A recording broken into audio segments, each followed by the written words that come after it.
CM Chandrababu తమ్ముడు నారా రామ్మూర్తి నాయుడు అంత్యక్రియలు కాసేపట్లో నారవారిపల్లెలో జరగనున్నాయి. ప్రభుత్వ లాంఛనాలతో రామ్మూర్తి నాయుడికి అంత్యక్రియలు నిర్వహించనున్నారు. రామ్మూర్తి నాయుడు భౌతిక దేహానికి పలువురు ప్రముఖులు, స్థానికులు నివాళులర్పిస్తున్నారు. ముఖ్యమంత్రి చంద్రబాబు తన కుటుంబంతో నారవారిపల్లె చేరుకుని నివాళులర్పించారు. మహారాష్ట్ర గవర్నర్ రాధాకృష్ణన్ సైతం రామ్మూర్తి నాయుడికి నివాళులర్పించారు.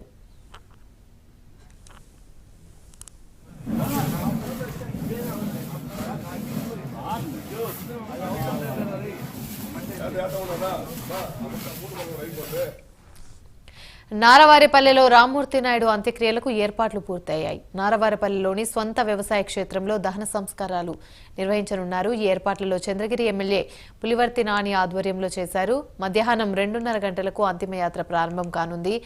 ఇదే అంశానికి సంబంధించి మరిన్ని వివరాలు మా ప్రతినిధి హరిబాబు అందిస్తారు. హరిబాబు, థ్యాంక్ యూ అన్ని. ఏదైతే ముఖ్యమంత్రి చంద్రబాబు నాయుడు సోదరుడు నారా రామ్మూర్తి నాయుడు నిన్నటి రోజున హైదరాబాద్లో మృతి చెందారు. ఆయన భౌతికాయాన్ని ఈరోజు ప్రత్యేక విమానంలో తిరుపతి విమానాశ్రయం నుంచి నారావారిపల్లికి తీసుకురావడం జరిగింది. ఇక్కడ పార్టీ నాయకులు, కార్యకర్తల సందర్శనార్థం కూడా ఉంచడం జరిగింది. ఆయన భౌతికాయాన్ని పలువురు రాజకీయ సినీ ప్రముఖులు వచ్చి సందర్శించి నివాళులు నిర్పించారు. ముఖ్యంగా పార్టీకి సంబంధించినటువంటి ఎమ్మెల్యేలు చిత్తూరు, అలాగే పూతలపట్టు, తిరుపతి, చంద్రగిరి నియోజకవర్గాలకు చెందినటువంటి పార్టీ నాయకులు, కార్యకర్తలు పెద్ద ఎత్తున తరలివచ్చారు. అలా జిల్లాలోని పలువురు రాజకీయ ప్రముఖులు కూడా వచ్చి ఆయన భౌతికాయాన్ని సందర్శించి నివాళులు అర్పించారు. నారా రామ్మూర్తి నాయుడు తోటి తమకున్న అనుబంధాన్ని కూడా వాళ్ళు గుర్తు చేసుకున్న సంఘటనలు అయితే ఉన్నాయి. గతంలో చంద్రగిరి ఎమ్మెల్యేగా ఉన్న కాలంలో ఆయన పార్టీ అభివృద్ధితో పాటు నియోజకవర్గ అభివృద్ధితో పెద్ద ఎత్తున కృషి చేశారు. అలాగే కాణిపాక ఆలయం సంబంధించి రహదారి లేని పరిస్థితుల్లో కూడా ఆయన దగ్గరుండి ఆలయ అభివృద్ధి కోసం అని చెప్పని రైతులతో మాట్లాడి ఆలయ అభివృద్ధి కోసం అని చెప్పని రైతుల నుంచి భూములు సేకరించి ఆలయానికి ఇవ్వడంతో పాటు ఆలయం ఇంత అభివృద్ధి చెందిందంటే దానికి నారా రామ్మూర్తి నాయుడే కారణం అని చెప్పని కూడా పలువురు అభిప్రాయం వ్యక్తం చేశారు. అలాగే రాజకీయ సినీ రంగానికి సంబంధించినటువంటి హీరో మంచు మనోజ్, అలాగే మోహన్ బాబు, రాజేంద్ర ప్రసాద్లు కూడా వచ్చి రామ్మూర్తి నాయుడిని భౌతికాయాన్ని సందర్శించి నివాళులు అర్పించడం జరిగింది. అలాగే మహారాష్ట్ర గవర్నర్ రాధాకృష్ణన్తో పాటు పలువురు రాజకీయ ప్రముఖులు కూడా వచ్చి ఆయన భౌతికాయానికి నివాళులు అర్పించారు.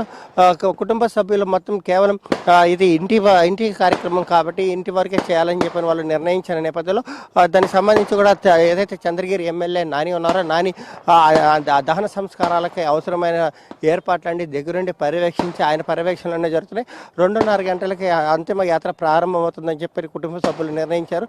ఎందుకంటే 3 నుంచి 6:30 వరకు 4 నుంచి 6:30 వరకు రాహుకాలం ఉండడంతో రాహుకాలంలో ఎలాంటి కార్యక్రమాలు నిర్వహించకూడదు కాబట్టి దానికి సంబంధించి కూడా ముందుగానే అంతిమయాత్ర ప్రారంభించాలని కూడా కుటుంబ సభ్యులు నిర్ణయించిన నేపథ్యంలో మరికొద్ది సేపట్లో నారా రామ్మూర్తి నాయుడు భౌతికాయానికి అంతిమయాత్ర నిర్వహించున్నారు. ఆ మేరకు కూడా పూర్తి స్థాయిలో ఇక్కడ ఏర్పాట్లన్నీ జరిగిపోయాయి. మనం చూస్తున్నాం దహన సంస్కారాలకు కావాల్సినటువంటి పూర్తి ఏర్పాట్లు కూడా ఇక్కడ అధికారులు అలాగే రాజకీయ నాయకులు, పార్టీ నాయకులు కూడా ఏర్పాటు చేసేసి ఆయన్ని మరికొద్ది సేపట్లో అంతిమయాత్ర నిర్వహించేందుకు సన్నాహాలు జరుగుతున్నాయి. ఆమెని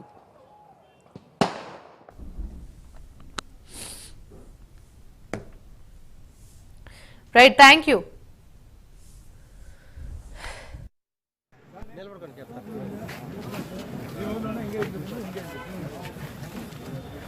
తీసుకో